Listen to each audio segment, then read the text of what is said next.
What is going on, guys? Got another one coming at you today. We got a fun mix. I think we're playing 4-8. Gonna start off with some Badusi, Badoogie, stud 8 or better, deuce to 7, ace to 5 triple draw, deuce to 7 Raz, limit Omaha 8 or better.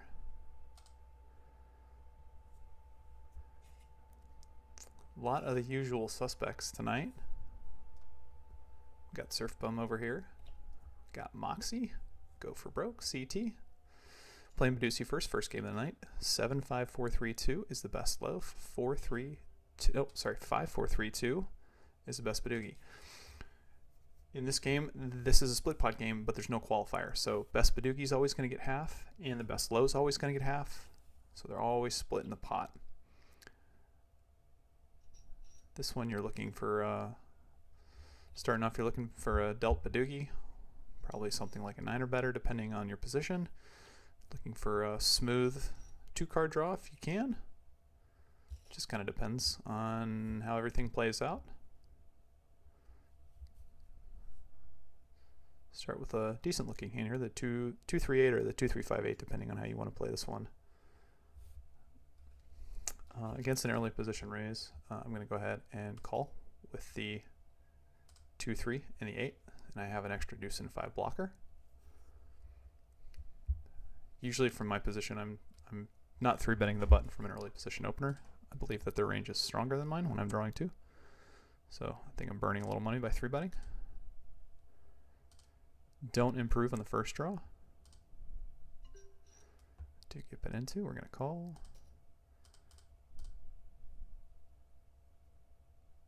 I think ditching the 5 on that first draw is probably correct, just because don't really love this bet just because he's out of position, and I can kind of play perfectly against that bet most of the time. When he bets again, I'm not really loving it. I don't think he's betting unimproved again, but I still got a call. He does pad, but we're going to keep the 10 Badoogie. So we're kind of here, we're here. And then hopefully we get to showdown this 10. This is probably about the weakest Badoogie I'd probably consider playing, given that fact, but he does have a 7 and a 7. He's got a very strong hand. And he scoops me. We now have 2 people sitting out, unfortunately.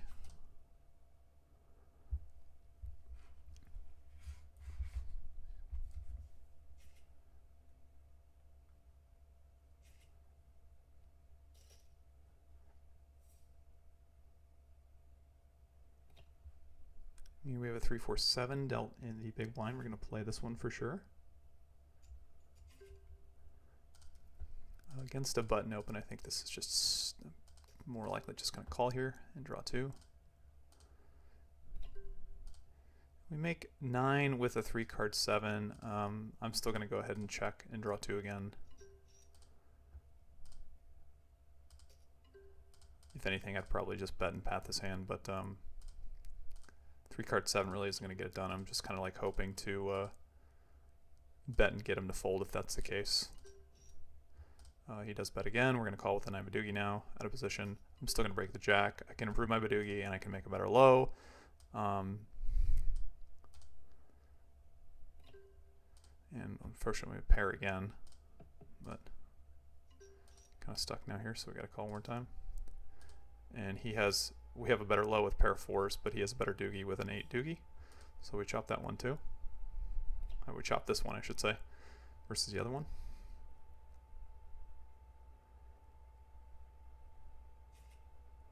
Badoogie here, we change games. 4-3-2-1 is the best hand.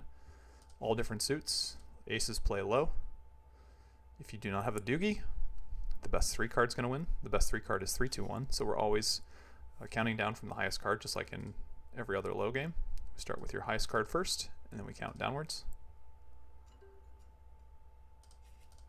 Looks like Mr. Gamble is gambling tonight.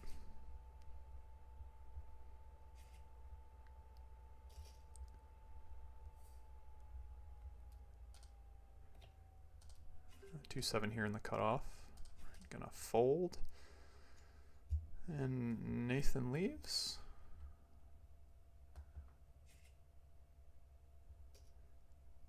I was trying to see if he was gonna play something else, but it doesn't look like it right now.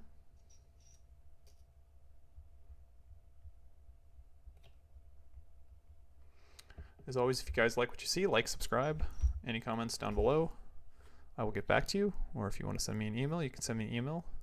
I have that in the comments as well. If you guys are looking to sign up for a Phenom account, there's also a link for that below in the comment section. And that helps me out and keeps me motivated to keep the channel going. So if you are looking to open a Phenom account, subscribe. Use that link. That'll help out. A 2-card 8 situation against Moxie. I'm going to let the 2-card 8 in position against Moxie. I think this is close with the 4. I'm going to fold this one, but I think it's close. Might have to do some math on that one a little bit.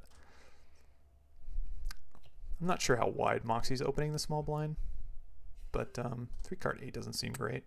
2-card 4 here in the small blind. We're going to open and draw 2. This 4 doesn't really matter. I could pick either one, flip a coin. But definitely not drawing at the queen. Because again, if I don't make a Badoogie, the best 3-card wins. CT takes 1. My guess is if CT takes 1 here, he's a little bit rough. Because usually in this situation, if you're drawing 1, you're usually doing mostly 3-betting. Because I have a lot of 3-card opens from this position. He pats pretty quick. This is close, I think, just because CT has... I've seen CT bluff a lot lately. And like a 3-card 4 is like one of my best 3 cards. The price I was getting on the other street was like relatively close to calling because he didn't raise pre-flop. I'm still going to call here with the 3-card 4 though. He does have a 10. Again, like I expect him to kind of have either a rough Badoogie or snow. But I've definitely seen him, I feel like I've seen him bluff a little bit too much lately. So if that's the case, I have no problem showing down my 3-card 4s. It's definitely a small enough portion of my range to where I can kind of call some bluffs.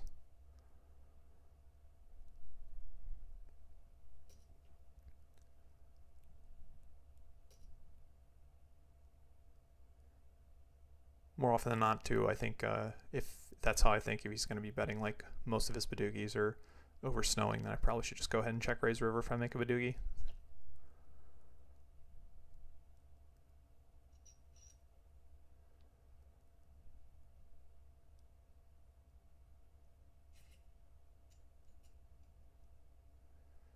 CT takes 1 again. Moxie takes 1. Should go pat here given this action. It does. I'd say Moxie's got a slight range favorite, but when CT 3-bets, I would say CT almost is. And Moxie doesn't play back at him. CT is more often than not going to have the best hand. Alright, so that 8 or better. Obviously a very pretty hand here to start with split aces with the ace deuce of hearts in the hole. Instead 8 or better, there's a qualifier for low. You have, when I get called here by a 9, I expect it to mostly be probably flush draws. Maybe split 9s, but he really shouldn't have too many split 9s in this situation against an ace. Maybe like a buried pair is possible, I guess, too. I believe the 8 of diamonds was over here, if I was not mistaken, but my board runs out really well in stud 8. I catch 2 other low cards, meaning that his equity is significantly reduced if he does have like a buried pair. But aces in this game are just the total gin card because they play high and low. Moxie opens a 7 here in the 10 limp, so we're just going to go ahead and 2-bet this hand. We're going to try to get everyone else out of the hand if possible. Play the heads up with Moxie because there's a lot of dead money in the pot. There's an extra $7 dead right here. Almost an extra big bet. So if we force out the dead money here, this is a good result for us. Plus it's really tough to play against this ace. Moxie catches 7-6. The 10 catches the 5 of clubs and Moxie catches the 7-6. I'm going to go ahead and attempt to check raise Moxie here and then get this hand heads up. But my guess is this might be a flush draw, like a fair bit. Now we catch a really good card for us because now we make a low. Moxie catches a pair of 6s, the 10 catches a pair of 5s. Moxie catch 3 6s, so he should be doing betting here. I think I'm going to go ahead and raise this hand because Moxie actually shouldn't have too many full houses here, I think. And I'm just going to check river just in case he actually has like a 7 draw. He does have a 7 draw, and I'm glad I checked back. He could have led the river, I guess, too, in that situation, but it's also one way, like, you want to force your low. Basically, like, you want to force the other player who's getting free rolled in that situation. Now I've buried kings here, so this is like slightly different, so I'm going to go ahead and call, because like my hand kind of looks like both. It can look like both. It can look like a low draw. Actually, it looks like a low draw in this situation, and I'm just going to go ahead and bet when check 2. I think this is an easy bet. The ace can be pretty wide here. Like, most of the time, a lot of aces are stealing, just because, again, it plays both. It plays high and low. I'm going to actually go ahead and go for a check raise here, because it looks like a lot of times that my hand is a low draw, and sometimes you get the 10 to bet. And now I'm just going to bet kings for value on this river as well. If I get raised, I'm probably in not great shape. He actually shows up with a 7 low. So go for broke. They're called with 2 low cards, it looks like, in the hole. That is, I would definitely call that a mistake. It's really, really, really loose. So if we go back and see showdown, go see showdown here. Yeah, if we see showdown here, he showed up with the 10. He either had the combo of the deuce, the 4, or the 7 in the hole. So he had the 2 and the 4 in the hole, the 7, 4 in the hole, or the 7 deuce in the hole. And either one of those, it's just way too loose to be playing.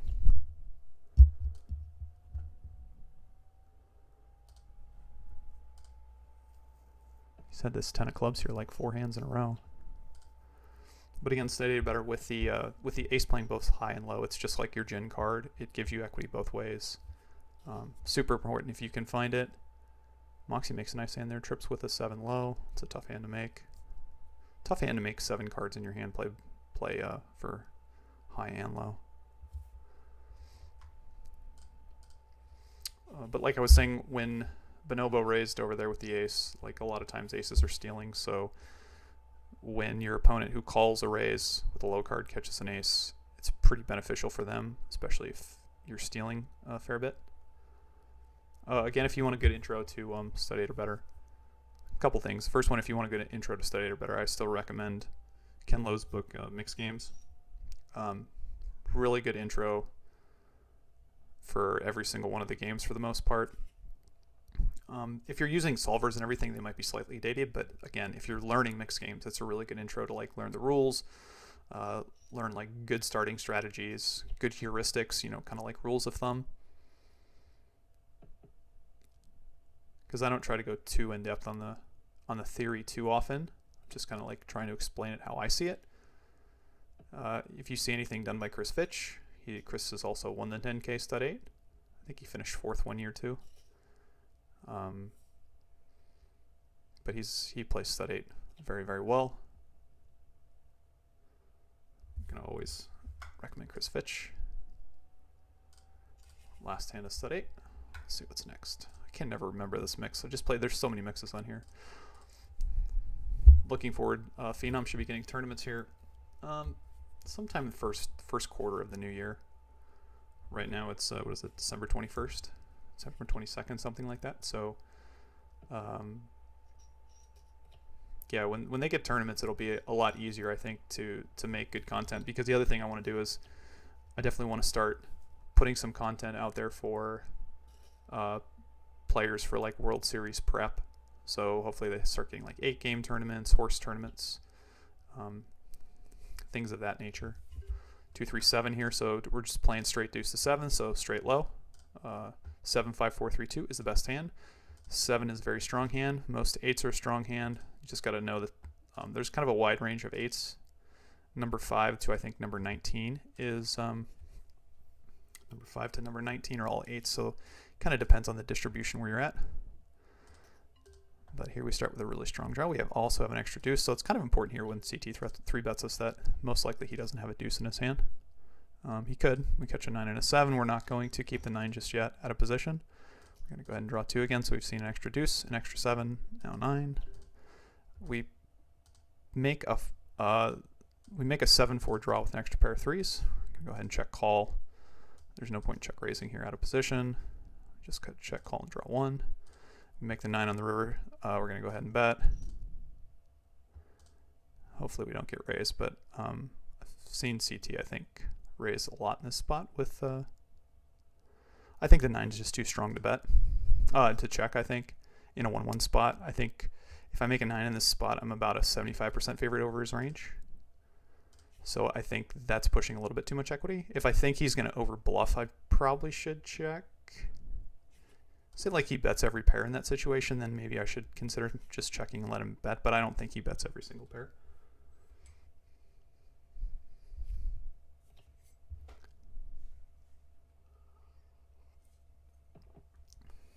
What else is going on? I haven't been back to the World Series since COVID started. I don't think I've been back to Vegas, actually, now that I think about it. But man, I saw that list of the win game tournaments because I had a couple friends win a couple $1,100 tournaments, and man, that thing looks great. I'm really jealous they didn't have that about 5 to 10 years ago. I would have loved to have gone out to Vegas during December. I guess they released this. They released the dates for the World Series. They haven't released the schedule yet. Hoping that I get a chance to go, but I did not have 3 kids before the start of COVID, and now I have 3, so it's a little more chaotic. We will see. 2-2-1. My guess is Go for Broke must have checked the first draw. I must have missed it because Moxie bet a 1-card draw into 2 people, which at a position which is I think slightly optimistic. Yeah, I mean usually when that happens, when the small blind it goes 2, big blind goes 2, and then the button goes 1. If he checks back, usually his draw is pretty rough. You see majority of players, I would say, at the high limits, even if they have rough draws, they want to hide the strength of their hand in that situation. So usually they're going for a bet, try to clear out the field and hide the roughness of their hand. Go for Broke limps here, and Moxie raises. So we're going to draw 3 with the deuce 3. We improve to 2, 3, 4, 8, and we do block an extra 3. Moxie's taking 1. We're out of position here, and Go's still taking 2, so we're just going to check call. I think check raising here is, again, it's optimistic. He discards 1. We have an extra 2 now in our hand as well, but we're still just going to check. Theoretically, like, maybe I could do something funky like check raising, but I don't think so. Oh, and Go for Broke goes Pat. I'm not going to value bet a 10 here, but I would consider calling a 10 when he goes 2 to Pat. When Moxie calls, Moxie could be calling pretty wide here, but again, the parlay of me beating Go's Pat and Moxie's draw 1, so like Moxie could be calling to try to bluff and getting me to fold a better hand, but I think that parlay is a little bit too high, especially since we check last street. Since we checked that last street too, the pot's a little bit smaller. So I'm just going to give up.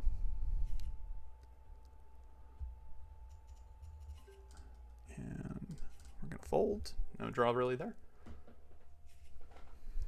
Looks like they're starting another fun table. Maybe go play this in a little bit. But right now I want to do some commentary. So it looks like they got 2 tables of fun game, some fun mix going tonight.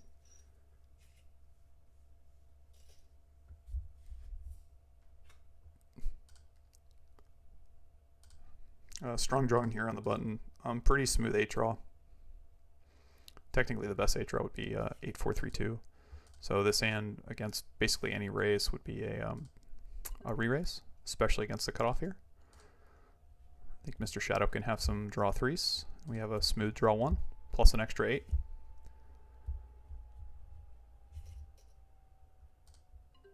Takes 2, we take 1. Making a lot of badoogies and pairs, I feel like, this round. But we're going to keep drawing. We'll bet when check 2, we still have the draw lead.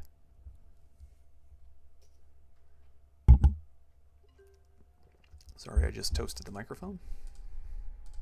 So it goes 2-1. We're still going to bet in position. We do get check raised. We're going to call. Easy break with the jack here if he pats, which most likely he does.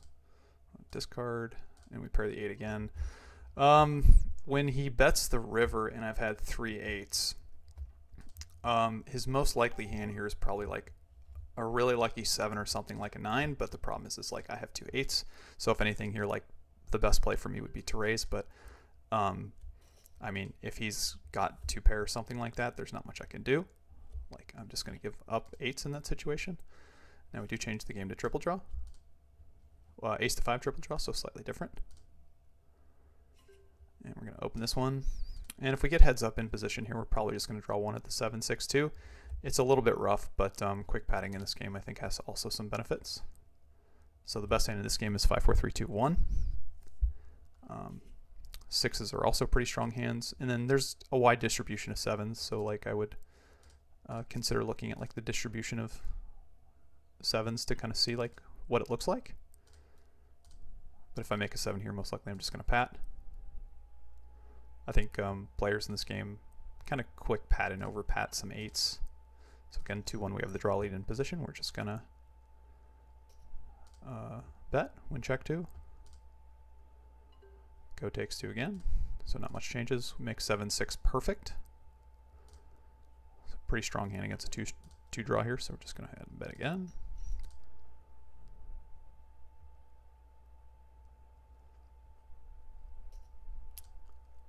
He takes 1, we're going to pat. And if he checks, we're going to go ahead and bet the 7-6 perfect. And we get it. We get it, so we win that one.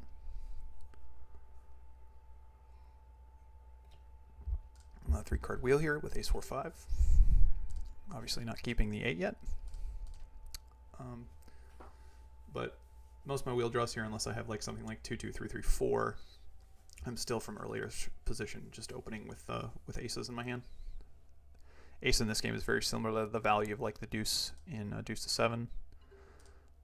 The majority of all the really, really good hands all have a deuce. The majority of the really all the good hands in this game too also have an ace. Very similar. Goes 2-2-2 for straw. Moxie checks. We're going to check here. The only thing we've really seen so far is just an extra ace.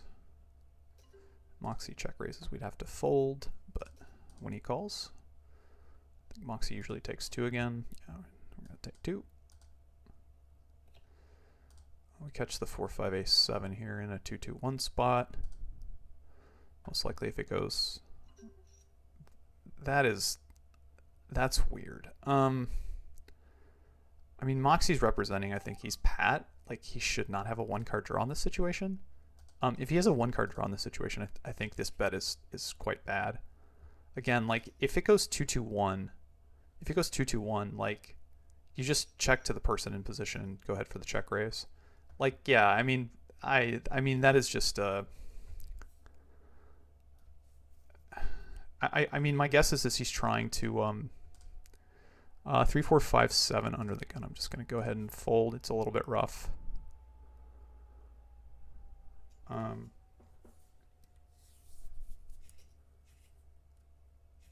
mean, the best way to get value of that hand from going, you gotta think too. Like, you're trying to extract the most money. Like in no limit hold'em, right?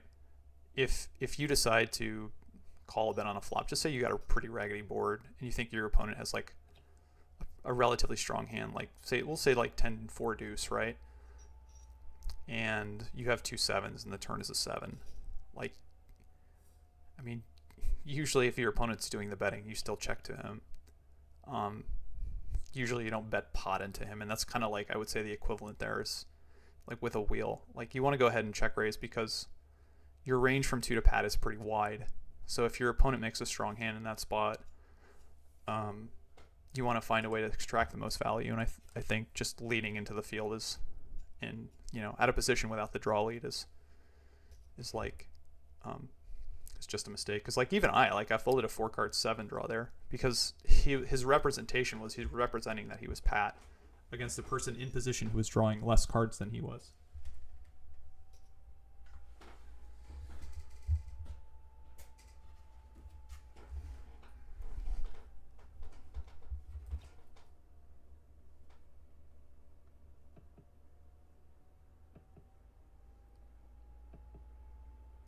Goes 1-1-1, it checks around.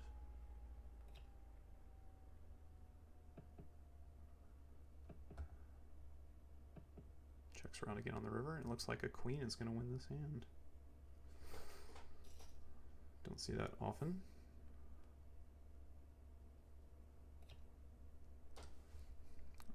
Ace deuce here in the small blind. We'll play this hand if folded to, but under the gun raises, so this becomes an easy fold.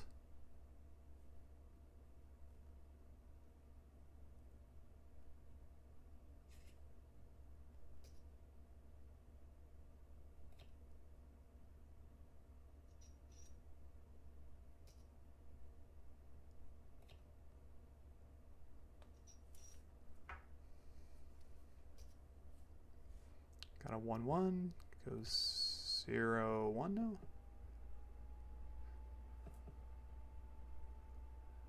Mr. Shadow paired 4s, the 8 wins.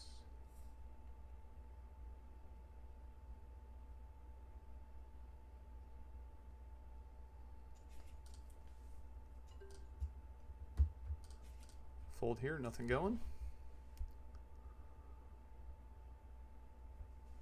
Even though I have 3 draws at making a wheel with that hand. No good.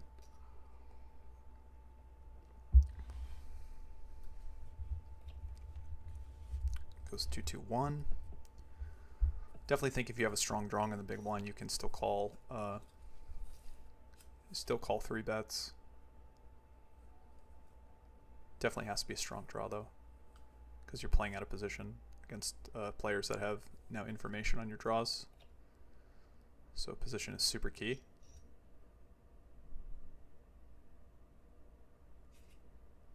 One, 2-1 spot. Bonobo leads out. Should be Pat. He is. And bets 7-5 perfect against, I think that was a worse 7-5 or a 7-6. Alright, deuce to 7 Raz. Best hand in this game is 7-5-4-3-2. Again, it's just a different format and how we get there. So in this hand on 3rd Street, the first 3 cards are dealt. I've said this a lot in stud games, but like your hand strength is somewhat relative to the other player's board. But because it's not like obviously Hold'em or Omaha where you guys are sharing community cards. In this one, you guys get your own individual hands. What's also key about this game too is there's so much more information out there if you're willing to like look around and pay attention. Interesting CT paired 6s there and folded to an ace. Like basically pairing a 6 and catching an ace is very similar, like actually the same exact hand. So unless CT made like trips and was stealing, 10-8-7 here we fold. Again, the importance here of this game is like you're counting down from the top. So I technically have still have a wheel here draw with a 7, but I'm drawing basically at a 10 from the start. And again, like relative board strength here, like if I had 2 cards under a 10 in my hole here, like that's actually a pretty good spot to be in against an ace, 2 king, 2 queens. But with a king in the hole and Moxie got a 9. And Moxie should just, like, I don't know if Moxie's not paying attention or not, but Moxie should not be giving a walk to an ace there. He should just be raising every single combination, because like even if that ace plays very defensive against his raise, he's still going to get it through often enough to win the money. 5-9 here in the hole. I'm going to fold. I'd like a smoother draw if I'm going to call and defend, but usually against multiple players there, I'm not calling with a brick. Queen bets. Queen should just win it here usually. Yeah, queen just wins it here. You can make some defends on 5th Street, but usually you want what we call the visibility of your hand going forward to be good. Like Go for Broke there had 4 deuce on his board, but say he had 4 queen 10 and Mr. Shadow had I don't even remember what he had, if it was a 9 or something else like that, but if he had 3 cards under the 10 in that situation, like especially a smoother draw, then that's actually a situation where he could consider continuing here. This is an easy steal attempt here with a 5-10-6. It's not really a steal per se, it's just an open into a 6 behind with an ace. We get this through almost always when CT folds.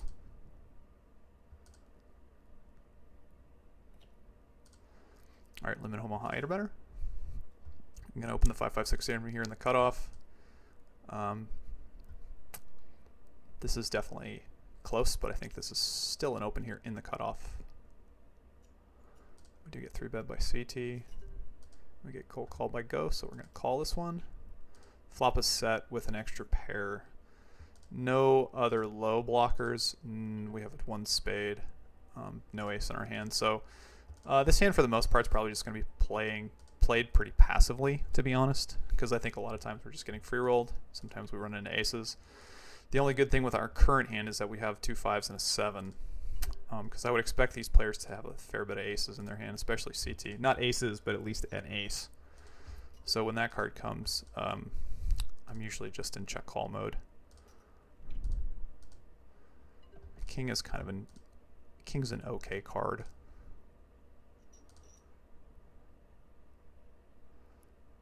Like a check raise here, it's kind of a nightmare is not the right word, but a unfortunate spot, I would say. Now easy, just call with full house. We run into quads, so be it. Actually, we only had the only low draw, it looks like, in that. I mean, Go for Broke probably might have had a low draw, but yeah, I see a lot of people overplay that set there a lot. I see like a lot of players doing a lot of check raising, and it really depends on what your side cards are there. Like if I had deuce 3-5-5, that becomes an easy check raise, or if I had spades with like a straight draw or something, that becomes a relatively easy one.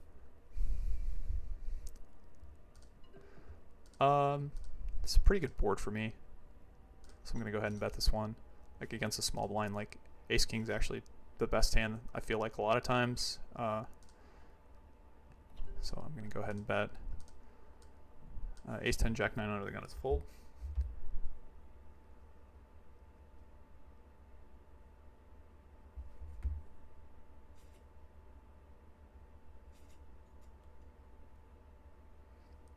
Yeah, in this game, if you have like high hands, you usually want them double suited, and you usually don't want 9 in your hand. It's kind of like a good rule of thumb. Say like on the button, you can probably open it and get away with it.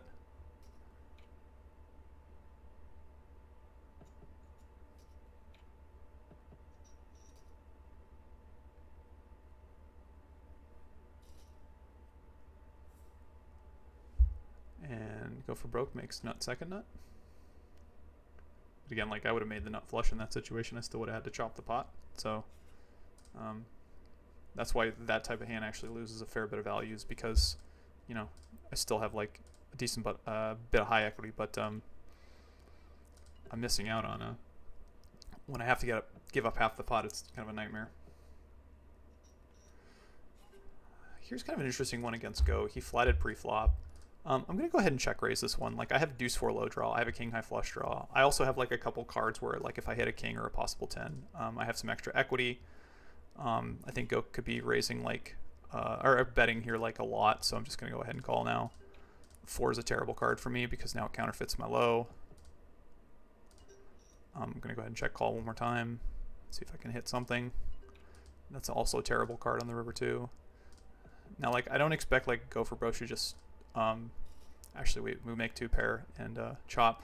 I don't think that Go for Broke can just like, he should definitely bet his hand on the river. He's only worried about a wheel, and I didn't bet the river, so it's almost impossible for me to have the wheel.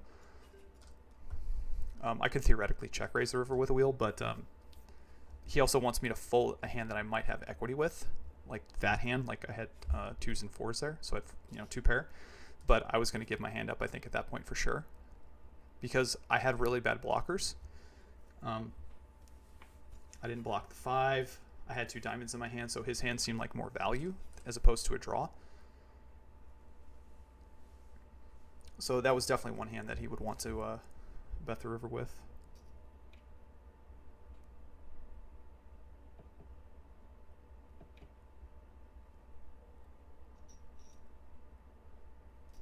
Goes check on the flop here. And goes oh, interesting. Turn trips and then check river with he had 2 pretty good blockers there. Here in Medusi, if I had one suit here, I'd probably be raising and re-raising the strong 7 draw, but with a 4 flush here, I'm just gonna fold.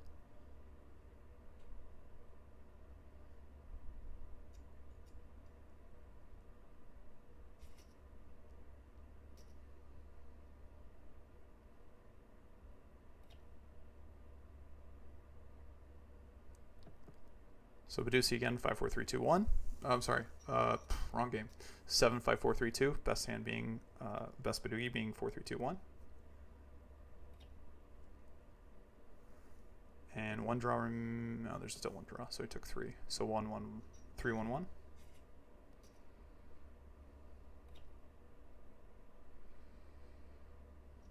And then CT's Pat and gets bet into by Moxie.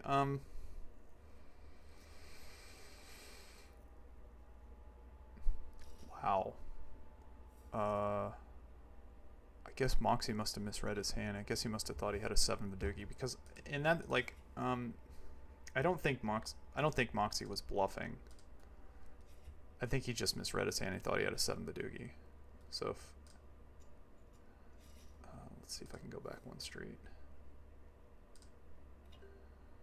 No, I can't see his hand, unfortunately.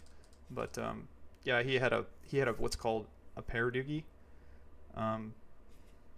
Basically, he had a pair, but it didn't make his doogie.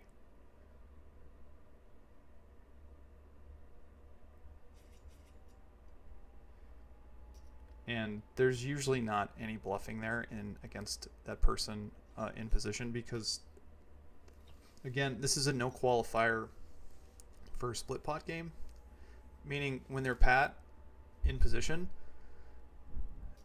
I mean, they usually have equity one way or the other, so they're going to call you on the river. So bluffing is actually like quite hard in this game.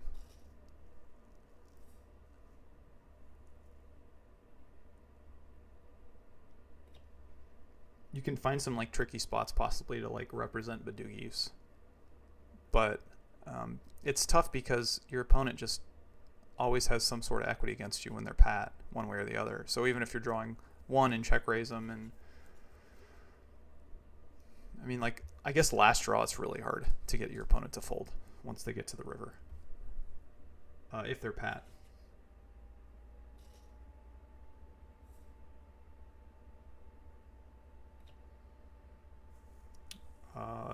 This one with the 3-7, we would open small blind but fold if any action.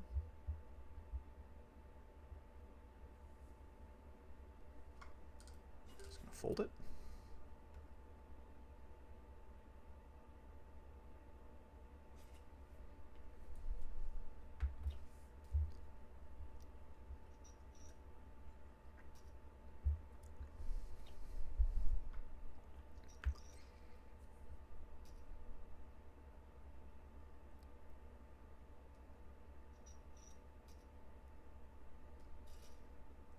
There we have 8 Badugi but a pair, and then a 9 low, even though he had a 9 Badugi, so they chopped the pot. Feel free to pause the video and take a look at their hands too, because I've just played a lot, and I can read them really, really quickly.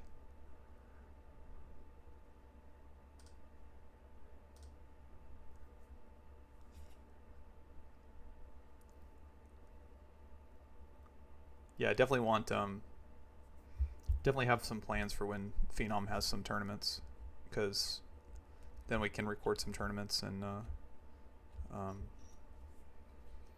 get in some spots right now, because I'm at the moment, I feel like I'm waiting for you can sit and definitely try to get some like 8 games or horse mix games started, but a lot of people prefer to play this fun mix or like super circus mix or circus mix. It's just a different variation of the games, but the ones you really see in the tournaments during the World Series, there's just the mixed games, you're just going to see the horses and the 8-game variants. You do have some like a random Badugi tournament or like a dealer's choice tournament, but for the most part, those horse tournaments and or those 8-game tournaments, they're really good. And again, going back to Ken Lowe's book, like, Ken Lowe has all the 8-game variants in there, so it's a really good source to have, especially if you're learning the basics of the game. And 2, if you're just learning to play like mixed 2, I mean, during the series, there's mixed game tournaments, I mean, at all the locations. I would love to see the World Series put some online too, but they're kind of sticking with their guns with No Limit and PLO. So Badugi now, 4-3-2-1 is the best hand. Pairs count against you. So obviously you can't have like 3-3-2-1, all different suits. You need to have 4 cards unpaired. You always count down from the high card.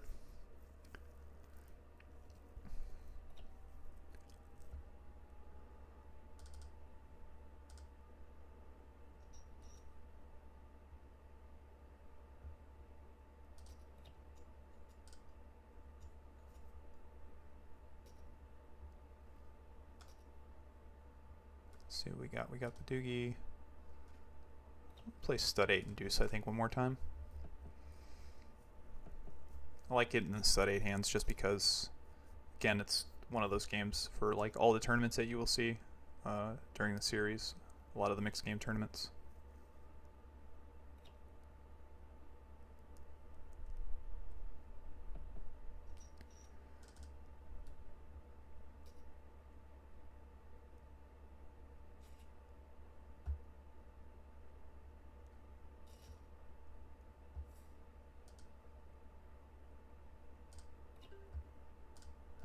See, like, this is a good example. Looks like we have a Badoogie here, but we only have a 3-card king.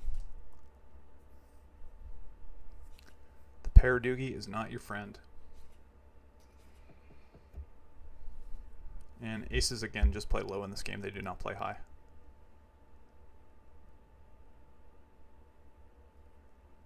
So it went limp check. Yeah, again, in most of these games, for the most part, if you're going to open, just open for raise. Stud is a little bit different. You can have some limps in stud just because of the antes.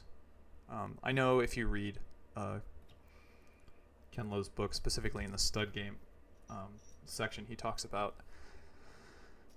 how if you're going to open, you should definitely open for raise. While I think that strategy in general is better than like not having a strategy, definitely can do some. My guess is if you looked at a solver in a stud game, I have not seen any solvers for stud games, but my guess is it would probably do some limping. So interesting that Gopher broke the previous hand, limped the button, and now raises the cutoff here. So, I mean, and he still showed up with deuce 4 in his hand, which is, I mean, obviously a 2-card wheel draw. So, I'm not quite sure like what the difference is. But once we get 3-bet, we're going to fold the 2-card 5. And sometimes, like even here, I have a 3-card king, but I'm not drawing to the king, so I call it a 2-card 5 as opposed to a 3-card king.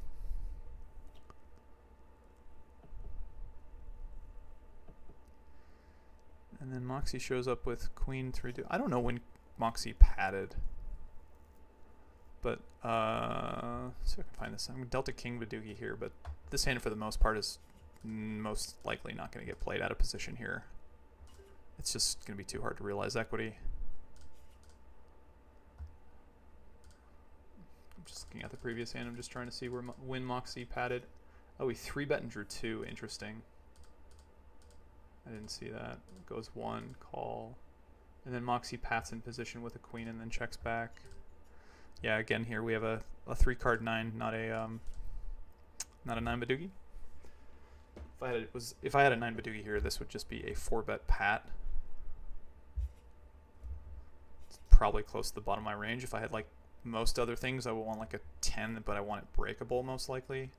Probably goes a little bit wide in this situation though, so like maybe some unbreakable 10s would be okay, but this action right here is representing like most hands. These hands should be pat most of the time.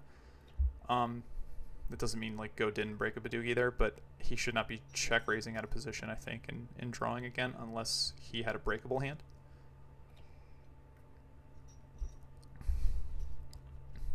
Interesting. And pips him. So we had a 7-5-4-1 versus a 7-6 Badoogie. So again, you start from the high card down. So the 7-5 beats the 7-6. All right, stud 8 or better. So again, in this game, there's always a stud high. And then if you have 5 cards 8 or under, you qualify for low. Best low wins. This is a pretty raggedy hand. What's the structure? 3-6-1. I guess it's slightly bigger, so I'm going to go ahead and call with this one.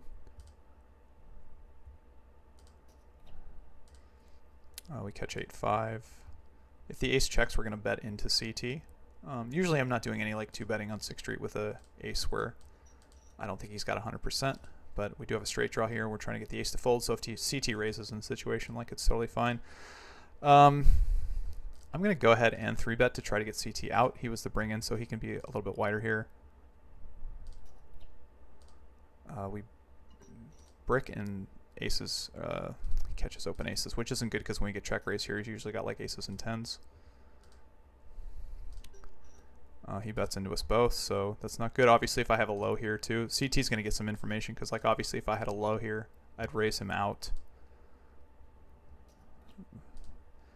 And now I make trip fours, which is kind of hilarious because he's representing aces here, or 3 tens. And I think my hand's really never good. Just on the off chance. I mean, I hate to fold trips though. I hate to fold trips and be wrong, so I'm going to go ahead and call, but I expect to be beat like every time. Yeah, he's got 3 aces. He's got aces full of tens. So yeah, he had aces and tens.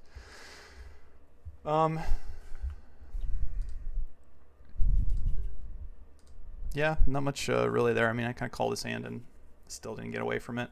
But, you know, when you're getting, a lot of times, you know, when you get to the river in these stud games with a couple extra big bet big bet streets, because 5th, 6th, and 7th are big bet streets. It's hard to get away from the hand. Like, I think 2 pair there would be just be an easy fold. But when I made trips, it's kind of close. Or I don't know. I mean, close is not necessarily the right word. Just the price that I'm getting makes it kind of close. Ace 5-8 here against a fair bit of action. 4-6, 6 deuces dead, and all those help my hand. I'm going to go ahead and muck this one. No suits either. This one's rainbow.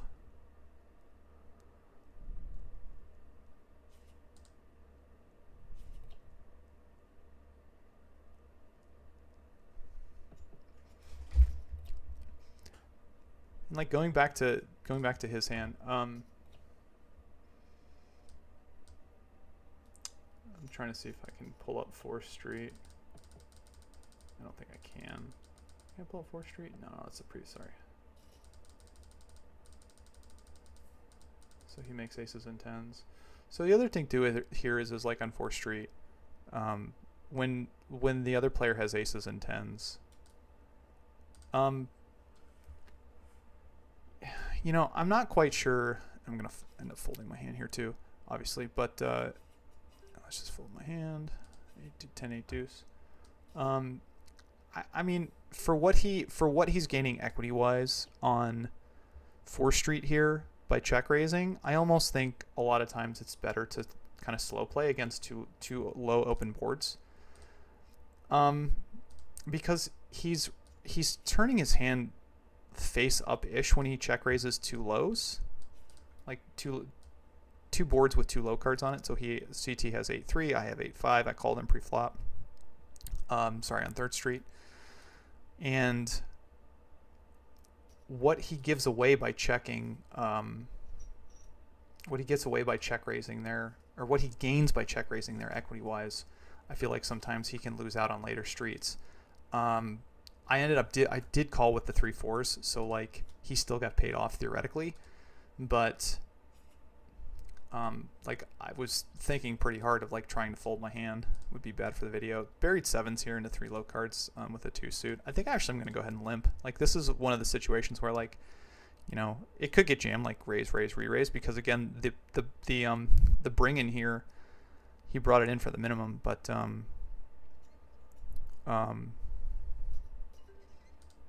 he can still easily have a hand. This is the one game where the bring-in fights back the most. And then 2 of the low cards behind me catch good. So most likely this should go either bet raise or bet call. And my hand going forward is going to be a little bit tough. And then even the jack calls, which is kind of weird, but I think this range can be pretty wide. 5's dead. 7's dead. I'm going to go ahead and fold. I feel like I'm just trying to find a reason to fold this hand here.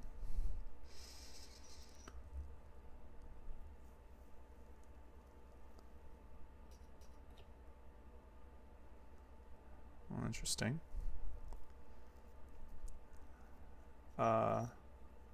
If CT has just 6s here, I'm not sure if he should be betting, but there's so many blockers on the board right now for Go for Broke's hand that unless Go for Broke has a buried pair, he probably should just be folding. Like there's Queen Jack over here with a 3, there's a Jack over here. I mean, he realistically only should have a buried pair in this hand. He somehow does have split jacks though. But CT runs off a flush and scoops that one. All right, I guess we'll play the triple draw, maybe ace to 5. Moxie raises under the gun. I think Moxie's ranges are maybe a little bit squirrely, but I'm still going to fold 2-5-8 to his under the gun raise.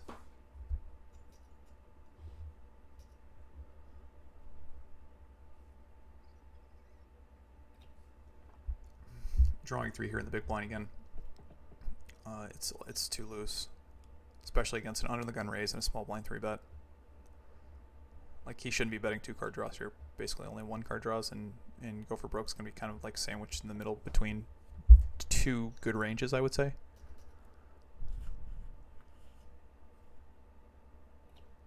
And 1-1-1 on the last draw, so everyone's kind of caught up. And Moxie should bet a 9 in position there, I think. I think that's a little too strong to check. When it goes check, check.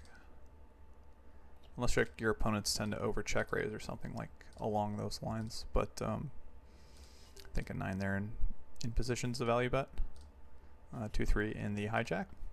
We fold.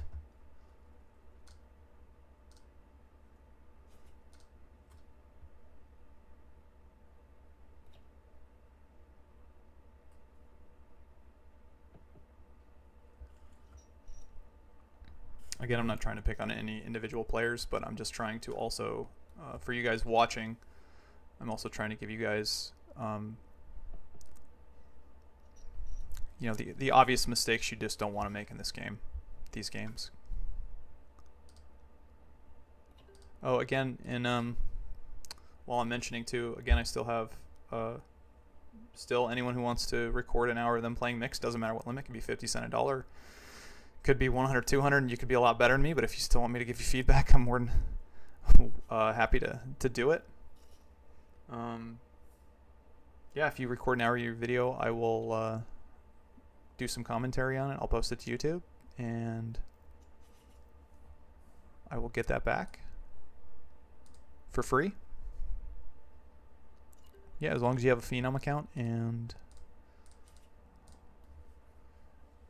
you want some free coaching, hour coaching, I'm more than happy to go over that. Mr. Shadow here 3 bets from the small blind. It takes 2, unless he was planning on, unless he had like a 1 card draw that he broke to a 2 card. Again, I don't think you should be 3 betting out of position against a hijack open range.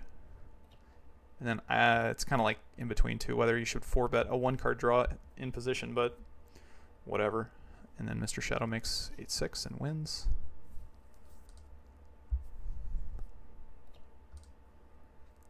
Deuce to 7 here. If folded 2, will play the 4-6-8, but the way this game's kind of, the action in this game is going right now, I don't think it's going to get through. So.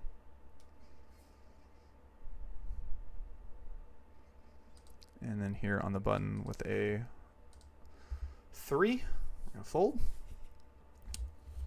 But while we're waiting for the action to get over, again, if you guys like what you see, like, subscribe. Any comments or questions, put them down below. I'll get back to you. My email's down there as well. If you guys are looking to open a Phenom account, I have a link for that. It helps me, and it helps me keep the channel going. If you guys record a video, again, I will do some commentary on it. No pressure for anyone who's the first one willing to take it, unless you guys all think I'm pretty bad. Feel free to tell me in the comments if you don't like it. If you think I'm bad, let me know. I'll retire right now. And then I've kind of hinted at this in other videos, but hopefully I have a pretty sweet announcement out there for you guys who like watching mixed game content in the future. But kind of waiting for the new year to double check everything. We will see. It goes 1-1-2, and then Moxie gets actually bet his hand, which is kind of funny that no one with a 1 card draw decided to bet. and then go for broke stays pat, which is kind of even weirder. And then bets, that's just a that is one of the most that's one of the strangest lines I think I've seen. Again, not trying to pick on them, but just again, usually if you're pat, you're going to be doing some betting. And then usually when you pat and then check call, your hands kind of face up, so you don't get to bet a lot. Is there any game after ace to 5? Nah, it's ras, so we're just going to call it quits here. All right, I'm going to fold this one out. So until then, good luck at the tables, everyone. I will hopefully talk to you soon. Play well out there. Bye-bye.